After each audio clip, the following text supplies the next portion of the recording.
जय गुरु जी, शुक्राना गुरु जी। हम दिव्य आबा का चैप्टर 62 पढ़ने जा रहे हैं। एक आशीष से गुर्दे का आकार बढ़ा। दिल्ली के एक प्रसिद्ध चिकित्सालय में शल्य क्रिया करवाने के बाद श्रीमती प्रोमिला मेहता अपने जीवन के लिए जूझ रही थी। वह 1995 से उच्च रक्तचाप से पीड़ित थी। जुलाई 2000 में उनकी योछेदन गर्भाशय निकालने की क्रिया हुई। चिकित्सकों ने शल्य क्रिया करते हुए उनके उच्च रक्तचाप की उपेक्षा कर दी। शल्य क्रिया के बाद उनका रक्तचाप बढ़कर 180/120 हो गया और 2 सप्ताह तक उसी स्तर पर रहा। फलस्वरूप उनके गुर्दे क्षतिग्रस्त हो गए और उसका कोई उपचार नहीं था। उनका क्रिएटिनिन का परिणाम 1.8 पहुंच गया, जो सामान्य मनुष्य के लिए अति उच्च स्तर माना जाता है। प्रमिला ने स्वस्थ होने के लिए शल्य क्रिया करवाई थी, किंतु उसके बाद उनकी जान को बन आई। शरीर के दूषित रक्त को स्वच्छ करने वाले दोनों गुर्दों ने कार्य करना बंद कर दिया।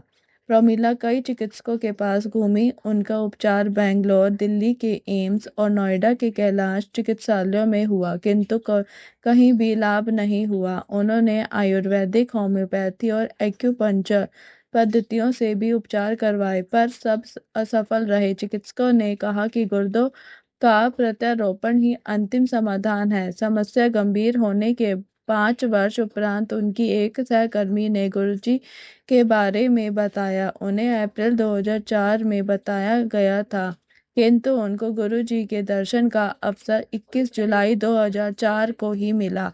गुरुजी ने उनके आने के लिए संभवतः वही दिन निश्चित किया होगा। उसी दिन एक गुरु पूर्णिमा थी।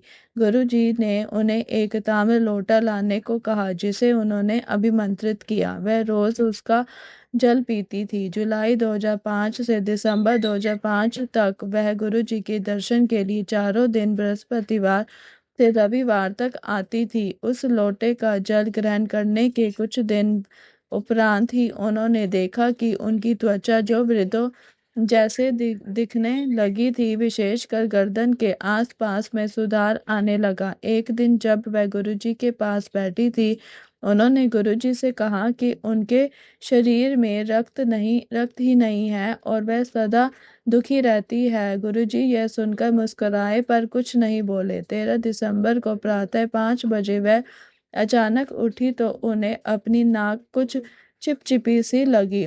उन्होंने बत्ती बत्ती जलाए बिना ही अपनी नाक अपने रात्रि वस्त्र से पोंछ ली। थोड़ी देर बाद उन्हें लगा कि वह फिर भी बह रही है। उन्होंने बत्ती जलाई और अपने नाक से रक्त बहते हुए देखकर बहुत आश्चर्यचकित हुई। एक रुमाल शीघ्र ही रक्त से भर गया। उन्होंने अपने पुत्र को जगाया और वह दोनों कैलाश चिकित्सालय भागे। चिकित्सकों ने रक्त रोकने का भरसक प्रयत्न किया, किंतु उसके न रुकने के कारण उन्हें प्रविष्ट कर लिया। प्रातः 6:30 बजे प्रमिला ने अपने पति को फोन किया, जो उस समय बेंगलोर में थे, और उनको तुरंत आने के लिए कहा। चिकित्सालय में रहते हुए उनके पास गुरुजी का चित्र था। पता लगा कि रक्त बहने का कारण गुर्दों का सही रूप से कार्य न कर पाना था। समस्या के उपचार के लिए उनका 4 दिन में 3 बार डायलिसिस किया गया। साथ ही 3 रक्त की बोतलें और 2 प्लाज्मा की बोतलें भी चढ़ाई गई। उनकी त्वचा का रंग पीले से लाल हो गया, जिसके लिए उन्होंने कुछ दिन पहले गुरुजी से विनती करी थी। यदि आप गुरुजी से कुछ भी मांगेंगे और वह आपके भले के लिए होगा, तो वह आपको मिल जाएगा।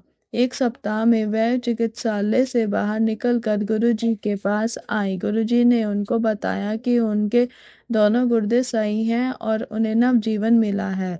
वह गुरुजी के दर्शन के लिए आती रही और उनके आशीष का अभिन्न अंग लंगर भी करती रही। गुरुजी के लंगर में स्वादिष्ट सब्जियां, चटनी, अचार, मिठाई इत्यादि होते हैं, जिनका चिकित्सक निषेध करते हैं, पर श्रीमती प्रमिला उस भोजन को शीघ्रता से पचा पाती थी और उनका पूरा सप्ताह सुखपूर्वक व्यतीत होता था। फरवरी 2006 में वह फिर रुग्ण हो गई और उन्हें कैलाश चिकित्सालय में 3 बार डायलिसिस कराने पड़े। उन्हें अखिल भारतीय आयुर्विज्ञान संस्थान में वृक्क रोग विशेषज्ञ से मिलने का समय मिल गया तो उन्होंने पराध्वनिक चित्रण करवाने का परामर्श दिया। उनके अनुसार यदि उनके गुर्दे का आकार अगस्त 2003 के समान हुआ तो औषधियों का सेवन करती रहेगी, अन्यथा उसके घटे हुए होने पर प्रत्यारोपण कराना आवश्यक होगा। श्रीमती मेहता ने एक स्थानीय प्रयोगशाला से परीक्षण करवाया तो गुर्दों का आकार कम निकला। उन्होंने गुरुजी के पास आकर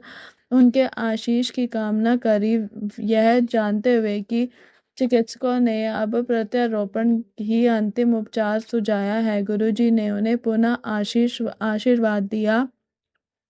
अगले सोमवार को प्रमिला ने उसी प्रयोगशाला से अपना परीक्षण करवाया जिसने अगस्त 2003 में किया था। चमत्कार से वह उसी आकार का पाया गया जो 2003 में था, अतः अब प्रत्यारोपण का प्रश्न ही नहीं था। चिकित्सालय में रहते हुए उन्होंने गुरुजी के चित्र अन्य रोगियों को भी दिए। वह भी शीघ्र ही स्वस्थ होकर बाहर आ गए।